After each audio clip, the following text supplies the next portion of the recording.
10 கோடி ரூபாய் செட்டில்மெண்ட் பேசிட்டாங்க. நோட்டீஸ் ஒட்டினதை நான் வர முடியாது போங்க, என்ன ஒன்று பண்ணுவீங்களோ பார்த்துக்கங்க அப்படின்னு சொல்லி தெனாவட்டா பேசினாப்புல. ஆனால் அடுத்த நாள் போய் நிற்கிறாப்புல. ஒரு வீடியோ பார்த்த உடனே ஒருத்தர் பாவம் ரொம்ப கஷ்டப்பட்டவங்களா இருக்காங்க அப்படின்னு சொல்லி 50,000 கொடுப்பாங்களா? அம்மா அப்படியே பொங்கி வருவாங்க, அந்த பிரச்சனை மேலே வரும். வந்த உடனே எதையாவது ஒன்று போட்டு அதை கொஞ்சோண்டி தண்ணி தெளிச்சா போதுங்கிற அளவில் தான் அவர்களுடைய தேவை இருக்குதுன்னு நான் நினச்சிக்கிறேன்.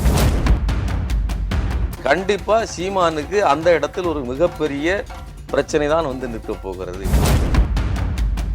இந்த சவுடால் பேச்சுகள் தான் மாதம் 50,000 ரூபா கொடுத்துருந்தா 10 மாதத்துக்கு என்னங்க ஆச்சு? முதல்ல உங்கள் வாழ்க்கையில் உள்ள பிரச்சனையை உங்களால் தீர்க்க முடியுது, நாட்டில் உள்ள பிரச்சனையை நீங்கள் எப்படி தீர்த்திட முடியும்?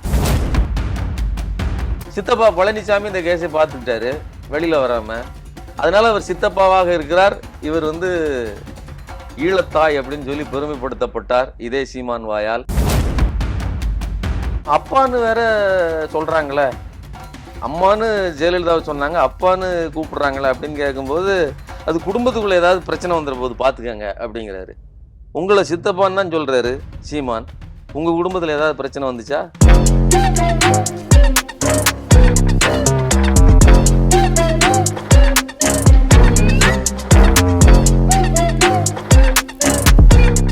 வணக்கம் சார்.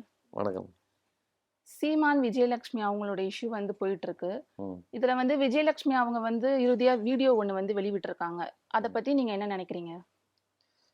அந்த வீடியோவை பார்க்கும்போது அவங்களே சில தகவல்களை சொல்றாங்க. நான் 10 கோடி ரூபாய் செட்டில்மெண்ட் பேசிட்டாங்க, சமரசமா போயிட்டாங்க அப்படின்னு சொல்லி இனிமேல் பேசுவாங்க அப்படின்னு சொல்றாங்க. நான் வெளியிலிருந்து வருகிற தகவல்களும் கிட்டத்தட்ட அதே மாதிரி தான் சொல்லுது. அதாவது வெளியில் சொல்லிக்கிடுறாங்க. அதுவும் குறிப்பாக வீரப்பனுடைய மகள் வித்யா இருக்காங்க இல்லையா, சீமான் வெளியில் ஆஜராகி தன்னுடைய நிலையை சொல்வதற்காக வளசரவாக்கத்துக்கு வந்தப்போ அப்படி பொங்கி அழுதாங்கல்ல, அவங்க தான் இந்த விஷயத்துக்கு செட்டில்மெண்ட்டுக்கு உதவி செய்ததாக சொல்லப்படுகிறது. அது எந்த அளவுக்கு உண்மை அப்படின்னு தெரியல. ஆனால் இப்போ செட்டில்மெண்ட் அப்படிங்கிறத விஜயலட்சுமி தரப்புல இங்கே நடந்து இருக்கிறது அப்படிங்கிறது ஒரு வகையில தெரியுது. இன்னொன்று, சீமானே அதைத்தான் மேலே பிரேயரை கேட்டிருக்காங்க. உச்சநீதிமன்றத்தில் போய் சீமான் தரப்பு வழக்கறிஞர் கேட்டதும் நாங்கள் வெளியில பேசி முடிச்சுக்கிடுறோம் அப்படின்னு தான். அப்போது நாம் என்ன சொல்ல வரோம் அப்படின்னா, இது நாள் வரையிலையும் எனக்கு விஜயலட்சுமினா யாருன்னே தெரியாது அப்படின்னு ஒரு தடவை சொன்னார். அதுக்கப்புறம் விரும்பி இருந்ததுக்கு அதெல்லாம் நான் பொறுப்பாளி கிடையாது, அது குற்றமே கிடையாது, ஏதோ புதுசாக குச்சி கட்டி வச்சிருந்த ஒரு இளவட்ட பொண்ணை நான் எதுவும் பண்ணலை அப்படின்லாம் பொது வழியில் இவ்வளோ சவடாலாக பேசிட்டு இப்போ கூட அங்கே போய் உச்சநீதிமன்ற நீதிபதிகிட்ட நாங்கள் வெளியிலே செட்டில்மெண்ட் பண்ணிக்கிடுறோம்னு பேசுகிறதும், அவர்கள் ஏதாவது பாய்ச்சி செஞ்சு விடுங்கன்னு சொல்கிறதும் வீடியோவாக வெளியே வந்திருக்குது. இந்த நிலையிலையும் கூட நாங்களாம் அப்படி பண்ண முடியாதுன்னு சவுடால் பேசுறது இருக்கு இல்லையா. ஒரு பக்கம் லீகலா போய் செட்டில்மெண்ட் பண்ணிக்கிடுதான்னு கேட்கறது, இன்னொரு பக்கம் செட்டில்மெண்ட் பண்ணுவதற்காக எல்லா வேலையும் செய்வது, ஆள்களை வச்சு தன்னுடைய இருக்கக்கூடிய நபர்களை எல்லாம் வச்சு, இன்னொரு பக்கம் வெளியில நின்றுக்கிட்டு சவுடால் விடுவது, அப்படிலாம் பண்ண முடியாதுன்னு பேசுறது இருக்கு இல்லையா. இதுதான் சீமான். நாம இந்த கேஸினுடைய ஸ்டார்டிங் ஆரம்பத்திலேருந்தே பார்க்குறோம். அந்த நோட்டீஸ் ஒட்டினதை நான் வர முடியாது போங்க, என்ன ஒன்று பண்ணுவீங்களோ பார்த்துக்கங்க அப்படின்னு சொல்லி தெனாவட்டா பேசினாப்புல. ஆனால் அடுத்த நாள் போய் நிற்கிறாப்புல. அப்போ சட்ட ரீதியாக எதை செய்யணுமோ அதை அதுக்கு அடங்கி செய்கிற ஆளாத்தான் இவர் இருக்கிறார். ஆனால் பேசும்போது ஜபர்தஸ்தா பேசுறாரு. நாம என்ன சொல்றோம் அப்படின்னு சொன்னா, இந்த விவகாரத்தில் சீமானுடைய மிஸ்மேனேஜ்மெண்ட், ஒரு நிர்வாக திறனற்ற செயல்பாடு. தன் வாழ்க்கையில் ஒரு பிரச்சனை இருக்குது, அந்த பிரச்சனையை எப்படி தீர்த்து கொள்வது? விஜயலட்சுமிக்கு ஒரு தேவை இருக்குது. விஜயலட்சுமிக்கு என்ன தேவையா இருந்துட முடியும்? அவருடைய வாழ்க்கைக்கு என்ன உண்டோ அதை நீங்கள் செய்து கொடுக்கணும், அவருக்கு ஒரு பாதுகாப்பு கொடுக்கணும், அவ்வளவுதான். ஒரு எக்கனாமிக்கல் ரிசோர்ஸை நீங்க கொடுக்கணும், அவ்வளவுதான். அதை ஆரம்பத்திலேயே உங்கள் ஆட்கள் ஏற்கனவே கூப்பிட்டு செட்டில்மெண்ட்டுக்கு பேசி மாதம் 50,000 ரூபாய் கொடுப்பதற்கு நீங்கள் ஒத்துக்கொண்டு கொடுக்கவும் செஞ்சிருக்கீங்க. அதை நீங்க பொது வழியிலேயே 2வது ஒத்துக்கிடுறீங்க. இப்ப சமீபத்தில் கேட்கப்பட்ட கேள்வியில கூட ஒரு வீடியோ அனுப்புனாங்க, அந்த வீடியோவை பார்த்தீங்கன்னா நீங்களே கொடுத்துருவீங்க தம்பி அப்படின்னு சொல்லி அங்கே கேள்வி கேட்கிற நபரை பார்த்து சொல்றாரு. ஒரு வீடியோ பார்த்த உடனே ஒருத்தர் பாவம் ரொம்ப கஷ்டப்பட்டவங்களா இருக்காங்க அப்படின்னு சொல்லி 50,000 கொடுப்பாங்களா? அப்ப எந்த முகாந்திரமும் எந்த தொடர்பும் இல்லாம கொடுப்பாங்களா? நாங்க குடுத்தோம், இதுதான் நடந்துச்சு அப்படின்னு ஒத்துக்கொண்டதற்கு பிறகு, ஆனாலும் கூட 3 மாதம் தான் குடுத்திருக்காப்புல. ஒரு கன்சிஸ்டன்சி இல்ல. இப்ப அவங்களுக்கு என்ன தேவையோ அத குடுத்து முடித்துக் கொள்வது என்பது 2 விதத்துல ஒரு விஷயத்த புரிஞ்சுக்கணும். என்ன அப்படின்னா, இவரு எனக்கும் அந்த பெண்ணுக்கும் எந்த சம்மந்தமும் இல்ல அப்படின்னு பேசுவது இருக்கு இல்லையா? அது சுத்த பொய்ங்கிறது எல்லாருக்குமே தெரியும். அப்ப அத உத்தரவாதப்படுத்துறதுக்கு டாக்குமெண்ட்டா நாங்க வெளியில பேசி முடித்துக் கொள்கிறோம் அப்படிங்கிறது அங்க இருக்குது. அத நடைமுறைப்படுத்திருங்க. அப்படின்னு தான் நம்ம சொல்றோம். ஏன்னா, இங்க 10,00,00,000 கொடுக்கப்பட்டிருக்கிறது அப்படின்னு ஒரு செய்தி வருது. ஏன்னா அப்படி அப்படி கொடுக்கப்படவில்லை என்றால், விஜயலட்சுமி இப்படி ஜகா வாங்குவீங்க, பின்வாங்க வேண்டிய அவசியமே கிடையாது. இப்போ விஜயலட்சுமி ஒவ்வொரு முறையும் எப்பெல்லாம் வந்து இந்த இஷ்யூ மேல எழுந்து வருகிறதோ, அப்பெல்லாம் அவர்களுக்கு ஏதாவது ஒரு கையில் ஒரு பால் பொங்கி வரும்போது கொஞ்சோண்டி தண்ணி எடுத்து அப்படி லைட்டா தெளிச்சோன்னா அப்படி டபார்னு கீழ இறங்கிரும் இல்லையா? அதே மாதிரி அந்த அம்மா வந்து அப்படியே பொங்கி வருவாங்க. அந்த பிரச்சனை மேல வரும். வந்த உடனே வந்து எதையாவது ஒண்ண போட்டு அத கொஞ்சோண்டி தண்ணி தெளிச்சா போதுங்கிற அளவில தான் அவர்களுடைய தேவை இருக்குதுன்னு நான் நினைச்சுக்கிறேன். ஏன்னா இவரையும் ஈஸியா ஏமாத்த முடியுது அப்படின்னு எனக்கு தோணுது. இல்ல அப்படின்னு சொன்னா, 3 மாதங்கள் ரூ. 50,000 நாங்க குடுத்தோம்னா, 3 மாசத்துக்கு அப்புறம் ஒரு கன்சிஸ்டன்டிய மெயின்டெயின் பண்ணியிருந்தா கூட, இந்த அளவுக்கு இந்த பிரச்சனையை சீமான் வளர்த்து விட்டிருக்க வேண்டிய அவசியம் இருக்காது. குற்றம் பண்ணியாச்சு. பகிரங்கமா இருக்குது பொது வெளியில பிரச்சனை. இதுக்கு நான் வந்து கன்சிஸ்டன்ட்டா அத வந்து என்னுடைய பாவத்தை தொலைத்துக் கொள்கிறேன் அப்படின்னு நீங்க வந்து அத செஞ்சுகிட்டு இருந்தா கூட, இந்நேரம் அந்த பிரச்சனை இவ்வளவு பெருசா வந்திருக்கவே வந்திருக்காது. இப்போ சுப்ரீம் கோர்ட்ல போய் நிக்குது. இந்த சுப்ரீம் கோர்ட்டுக்கு நீங்க ஒரு வக்கீல கூட்டிட்டு போயிருக்கீங்களா? அதுக்கு எவ்வளவு செலவு பண்ணியிருப்பீங்க? இப்போ அ விஜயலட்சுமி சொல்வது என்ன? எனக்கு வந்து யாருமே வந்து நிக்கல. உங்களுக்கு வந்து நிக்கல அப்படின்னு சொன்னா, அரசு தரப்பில் இந்த கேஸுக்காக வருகிற வக்கீல் வருவாரு. எப்போ வருவாரு? 2வது டைம் கூப்பிடும்போது தான் வருவாரு. அவரு சீமான் எங்கெங்கெல்லாம் ஓடி கொண்டு போய் வந்து அப்பீல் குடுக்குறாரோ, அதுக்கெல்லாம் வந்து பின்னாடி வரமாட்டாங்க. சீமான் என்ன சொல்றாரு? இந்த தீர்ப்பை இளந்திரையன் அவர்கள் சொன்னிய அந்த 12 வாரங்களுக்குள் விசாரிச்சு முடிங்கன்னு சொன்னத நிறுத்தி வைக்க சொல்றாப்புல. அத கேட்ட உடனே சரிங்கிறாங்க. அதுக்கப்புறம் நாங்க வெளியில பைசல் பண்ணிக்கிறோம் அப்படின்னு இவங்க கேட்கறாங்க. சரி பைசல் பண்ணி விடுங்க அப்படின்னு சொல்றாங்க. ஸோ இப்படியாக இவர்கள் எதை கேட்டார்களோ அத இவங்க சரின்னு சொல்லியிருக்காங்க. அது போக அரசுக்கு இந்த அரசு தரப்புக்கு ஒரு கூடுதல் இன்ட்ரெஸ்ட் இருக்கு இந்த இதுல. ஏன்னா எங்களுக்கு ஒரு பொலிட்டிக்கல் நோக்கம் இருக்குது இவர்களுக்கு அப்படின்னு சொல்லியிருக்காங்க. இப்போ அரசு தரப்புல இருந்து என்னென்ன கேஸ் நடந்திருக்கு, என்னென்ன விதத்தில் விசாரணை நடந்திருக்குது அப்படிங்கிறத சப்மிட் பண்ணுங்கன்னு கேட்டிருக்காங்க. மே மாசத்துக்குள்ள இத செய்யணும். இத மே மாசத்துக்குள்ள இவங்க கொண்டு போய் சப்மிட் பண்ணாங்கன்னா, அப்பதான் நடக்கும். அப்பதான் உண்மையிலேயே டிபேட். இங்க இருந்து ஒரு கொண்டு போய் சப்மிட் பண்ணாலே, அங்க ஏற்கனவே லேடி அவங்க தான் இதா இருக்காங்க. ஜுடிஷியரில. அப்போ அவங்க பார்த்துட்டு கண்டிப்பா அவங்க எவ்வளவு அந்த விஷயம் பற்றி முழுவதும் தெரியாமல் இருந்தா கூட, இங்க நடந்து கொண்டிருப்பது என்ன? சீமான் இங்கே பேசிக் கொண்டிருப்பது என்ன? அப்படிங்கிறதெல்லாம் அவங்களுக்கு தெரியாம இருந்தா கூட, அங்க இருக்கக்கூடிய டாக்குமெண்ட் பேசும். விஜயலட்சுமி என்ன கேஸ் குடுத்தார்? அந்த கேஸ்ல என்ன பதிவு செய்யப்பட்டிருக்குது? சீமான் என்ன வாக்குமூலம் கொடுத்தார்? இது எல்லாமும் இருக்கும் இல்லையா? கண்டிப்பா சீமானுக்கு அந்த இடத்தில் ஒரு மிகப்பெரிய பிரச்சனை தான் வந்து நிற்கப் போகிறது. இன்னைக்கு விஜயலட்சுமி சொல்றாங்க, "நான் இதற்கு மேல் எதையும் பேசுவதாக இல்லை. இதுதான் என்னுடைய கடைசி வீடியோ." அது விஜயலட்சுமி இப்படி சொல்லி நாம பல ஆயிரம் வீடியோகளுக்கு முன்னாடியே இப்படி சொல்லியிருக்காங்க. சரிங்களா? அவங்களுக்கு என்ன பிரச்சனை அப்படிங்கிறது நமக்கு தெரியாது. நம்ம பேசுவது ஒன்றுதான். என்ன அப்படின்னா, சீமான் என்கிற நபர் தன்னுடைய இழிவான வாழ்க்கையை இப்படி பொது வெளியில வச்சுட்டு, அது மட்டும் இல்லாம அதுல பாதிக்கப்பட்ட பெண்ணை கூடுதலா பாதிப்பை ஏற்படுத்துற மாரி பேசுறது இருக்கு இல்லையா? இப்போ அவர் என்ன சொல்றாரு, என்னைய வந்து இந்த மாதிரி கெட்ட வார்த்தை சொல்லி பேசுறாங்க. அப்போலாம் என் என் தாயை குறித்து பேசும்போதெல்லாம் உங்களுக்கு என்ன வலிக்கலையா? அப்படின்னு கேட்கிறாரு. நீங் நீங்க வச்சது என்பது கெட்ட வார்த்தை சொல்லி பேசல. நல்லா புரிஞ்சுக்கங்க.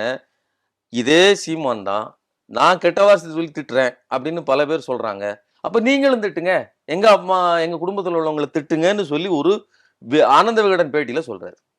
ஒரு பொது வெளியில, ஒரு பேட்டியில ஒரு கட்சி தலைவர், இன்னைக்கு வந்து தம்பிகள் எல்லாம் வந்து கீழ கமெண்ட் போடுவாய்ங்க. என்ன அப்படின்னா, ஒரு அங்கீகரிக்கப்பட்ட கட்சியின் தலைவர், அங்கீகரிக்கப்பட்ட கட்சின்னா என்ன பெரிய மதிப்புக்குரிய ஒரு இடம். சரி, உங்களுக்கு இத்தனை லட்சம் வாக்குகள் விழுந்திருக்கு. 30,00,000த்துக்கும் மேலாக வாக்குகள் விழுந்திருக்கு. இத்தனை பேர் உங்கள மனுஷனா மதிக்கிறான். உங்கள ஏதோ ஒரு மாற்றத்துக்கான சக்தின்னு நினைக்கிறான். உங்களுடைய வாழ்க்கையே சரியாக நிர்வகிக்க முடியாத ஒரு அதாவது நான் என்ன கேட்கிறேன், இவங்க என்ன சொல்றாங்கன்னா, அவர்களுக்கு இத்தனை மனைவி, இவர்களுக்கு இத்தனை மனைவி. இப்ப என்ன பிரச்சனை? உனக்கு என்ன? நீ என்ன ஆமாங்க. இவர் தான் என்னுடைய வாழ்க்கை முதல் வாழ்க்கை. அவங்க கேள்வி கேட்டிருக்காரு இல்லையா? இளந்திரையன் என்ன கேட்டாரு? விஜயலட்சுமி தான் முதல் மனைவியா? அப்படின்னு கேள்வி கேட்டிருக்கிறாரு. ஆமாங்கன்னு சொல்லியிருந்தா முடிஞ்சு போகுது. தம்பிகள் கீழே வந்து கதற வேண்டிய அன்அஃபிஷியலா இப்ப இந்த வார்த்தை எங்க கொண்டு போறாங்க பாருங்க. நாங்க அன்அஃபிஷியலா பேசி முடிச்சுக்கிட்டோம்னு சொல்றாங்க. அப்ப அன்அஃபிஷியலா இருக்கக்கூடிய அந்த இது அன்அஃபிஷியலாவே நீங்க செஞ்சுக்கிட வேண்டியதானே. ஆமா, நீதான் என் முதல் மனைவி அப்படின்னு இருக்க வேண்டியதானே. அப்போ நான் உத்தமங்கிற மாதிரியான வேஷத்தை வெளியில போட போய் தன்னை நிரூபிக்க போய் தன்னுடைய ஆளுமை நான் பெரிய இவன் இந்த சவுடால் பேச்சுகள் தான் மாசம் 50,000 ரூபாய் கொடுத்திருந்தா 10 மாசத்துக்கு என்னங்க ஆச்சு? 5 லட்சம் ரூபா. 10 வருஷத்துக்கு 50 லட்சத்துல இருந்து 60 லட்சம் தான் இந்த அம்மாவுக்கு செலவாயிருக்கும். ஆனா இன்னைக்கு சீமான் செலவழிச்சிருக்கிறது என்னன்னு பாத்தீங்கன்னா, கூட்டி கழிச்சு பாத்தீங்கன்னா தன்னுடைய அரசியல் வலு மொத்தத்தையும் கொண்டு போய் அதுல கொண்டு போய் கொடுத்துருக்காரு. தன்னுடைய தம்பிகளை வர சொல்றாரு. வாங்க வாங்க வளசரவாக்கத்து வாங்க. அங்க இருக்கக்கூடிய பெண்கள் அத்தனை பேர் இன்னைக்கு எத்தனை பேர் கேள்வி கேட்கறான். இவனை நம்பி பின்னாடி போய் நிக்கிறீங்களே அப்படின்னு சொல்லி அத்தனை பெண்களையும் கேள்வி கேட்கத்தான் செய்வாங்க. இவ்வளவு பெரிய ஒரு பாலியல் பொறுக்கித்தனத்தை பண்ணிட்டு பண்றது மட்டும் இல்லைங்க, அது அவ்வளவு திமிரா தெனாவட்டா வந்து பேசிட்டு அவ்வளவு அசிங்கமா பேசுறாருல, அத்தனையும் பெண்கள் பின்னாடி நின்றுட்டு தானே இருக்காங்க. நான் என்ன புது பெண்ணையா, குச்சி கட்டின பெண்ணையா தூக்கிட்டு போயிட்டேன் அப்படின்னு சொல்லும் போதும், நான் என்ன கல்லூரி பெண்ணையா தூக்கிட்டு போயிட்டேன்னு பேசும்போதும் பெண்கள் பின்னாடி நின்றுட்டு இருக்காங்க. எதுக்கு பெண்களை பின்னாடி நிறுத்துறாரு அப்படின்னு சொன்னா, முன்னாடி கேள்வி கேட்பவன் ஏதாவது எக்கு தப்பா கேட்டக்கூடாது, அவங்க ஒரு நாகரிகமா நடந்துக்கணும், நம்மளை அத்துமீறி கேட்டா சிக்கல் ஆயிருங்கிறதுக்காக பாதுகாப்பா பெண்கள் நிறுத்துறாரு. எப்பெல்லாம் விஜயலட்சுமி பிரச்சனைகள் வரும்போதோ அப்ப ஃபுல்லா பெண்கள் நிறுத்தி ஒரு பட்டை மாதிரி பின்னாடி வச்சுக்கிட்டு. அதுக்கு முன்னாடி வரலாம் ஆம்பளைங்க, மற்ற இடங்கள்லாம் ஆண்கள் இருப்பாங்க. இந்த விஷயத்துக்கு இவர் வரும்போது மட்டும் பெண்கள் தான் பின்னாடி இருப்பாங்க. சரி, இப்படி அடுத்தவர்கள் அவங்க கண்ணியமா இருக்காங்க, கேள்வி கேட்கிறவர்கள் அப்படி அத்துமீறலாம் உங்கள்கிட்ட கேள்வி கேட்கல. ஆனா நீங்க சொன்ன பதில் இப்ப வரையிலையும் சொல்ற பதில் சொன்ன பதில் எல்லாமே தப்பு, எல்லாமே பகிரங்கமான வாக்கு மூலம். இவ்வளத்தையும் கொடுத்துட்டு உள்ளோடி போய் சமரசத்தையும் பேசிட்டு உள்ளோடி போய் பணம் கொடுக்கறதுக்கும் எல்லா வேலையும் பண்ணிட்டு நாங்க வந்து புரட்சி பண்ண போறோம், அதை போடுங்க போறோம், அதெல்லாம் செய்யாதீங்க. நான் என்ன சொல்றேன், முதல்ல உங்க வாழ்க்கையில உள்ள பிரச்சனையை உங்களால் தீர்க்க முடியுது, நாட்டில் உள்ள பிரச்சனையை நீங்க எப்படி தீர்த்திட முடியும்? இந்த சின்ன விஷயம், இது ஒரு சிம்பிள் விஷயம், இதை சால்வ் பண்ணதுக்கு உங்களால் ஈஸியா முடியும். அதையே மேனேஜ் பண்ண தெரியாத உங்களால் இன்னைக்கு கொத்து கொத்தா தம்பிகள் போயிட்டு இருக்காங்க. என்ன காரணம்? உங்களுடைய மிஸ்மேனேஜ்மெண்ட். அதே தான் இந்த விஷயத்திலையும் உங்களுடைய மிஸ்மேனேஜ்மெண்ட் தான் இன்னைக்கு வந்து நிக்குது. இப்பவும் சொல்றேன், இந்த விஷயம் வந்து இதோட முடிய போறது இல்லை. விஜயலட்சுமி இதோட விட்டுட்டு போறது இல்லை. விஜயலட்சுமி சொல்றாங்க, எனக்காக நீங்க அங்க வந்து யாரும் போய் வாதாடல, உங்களுக்காக ஏன்? அதாவது அந்த கேஸ் என்ன திசைக்கு போகுதோ அதுக்காகத்தான் அவர்கள் அரசு தரப்புல போவாங்க. நம்ம ஏதாவது சொன்ன மாதிரி ஏற்கனவே 2வது தடவை நீங்க வந்து என்ன அடிப்படையில் இதை விசாரித்தீர்கள்னு கேட்கும்போது எல்லாத்தையும் கொண்டு கொடுக்கறதுக்கு அங்க போயிடுவாங்க. ஆனா இவங்க போகிற இடத்துக்குலாம் இவங்க போக மாட்டாங்க. அப்போ விஜயலட்சுமிக்குன்னு ஸ்பெஷல் இன்ட்ரெஸ்ட் எடுத்து யாரும் செய்ய மாட்டாங்க. விஜயலட்சுமி எனக்காக விஜயலட்சுமி அவருடைய இடத்தை விட்டு நகரவே இல்லை. சரிங்களா? அப்ப இவருக்கு சிறப்பாக இவருக்குன்னே யாரும் அப்ப நீங்க தான் ஒரு ஸ்பெஷல் இன்ட்ரெஸ்ட் எடுத்து நீங்க அதை வந்து ஆள் அனுப்பியிருக்கலாம் மேபி. அதை நீங்க செய்யல. அப்போ இங்க நடக்குது என்னன்னா, எனக்காக யாரும் செய்யவில்லை அப்படின்னு விஜயலட்சுமி சொல்வதும் தவறு. ஆனா அதுக்காக நாங்க மியூச்சுவலா பேசிக்கிட்டோம், பிரிஞ்சு போயிடுறோம் அப்படின்னு பேசவும் முடியாது. இது என்னன்னா, நான் ஏற்கனவே பல இடங்கள்ல பதிவு செஞ்சதுதான். ஒரு சிவில் கேஸ்ல ஒரு சொத்து தகராறு, ஒரு பிரச்சனை ஆகுது அண்ணன் தம்பிக்குள்ள, அவங்க போறாங்க, பிரச்சனையை கொண்டு போய் ஃபைல் பண்றாங்க கேஸு. நாங்க வெளியிலே பேசி தீர்த்துட்டோம் அப்படின்னு சொன்னா பரவாயில்ல, அது முடிஞ்சிட்டு போட்டுன்னு விட்டுருவாங்க. ஆனா ஒரு கிரிமினல் கேஸ் அப்படி செய்ய முடியாது. ஏன்னா சம்பந்தப்பட்டவர்களை தாண்டி குற்றம்ங்கிறது அங்க நின்றுட்டே இருக்குது. சிவில் கேஸுங்கிறது ஒரு பிரச்சனை, அது 2 பேர் சொல்லி தீர்த்திக்கலாம். ஆனா இது வந்து ஒரு குற்றம். கிரிமினல் கேஸுங்கிறது ஒரு குற்றம். இந்த குற்றத்துல குற்றவாளின்னு ஒரு நபர் இருக்கிறார், விக்டிம்னு ஒருத்தர் இருக்கிறார். விக்டிம் நானே ஏத்துக்கிட்டேங்க இந்த குற்றத்தை அப்படின்னு சொல்ல முடியாது.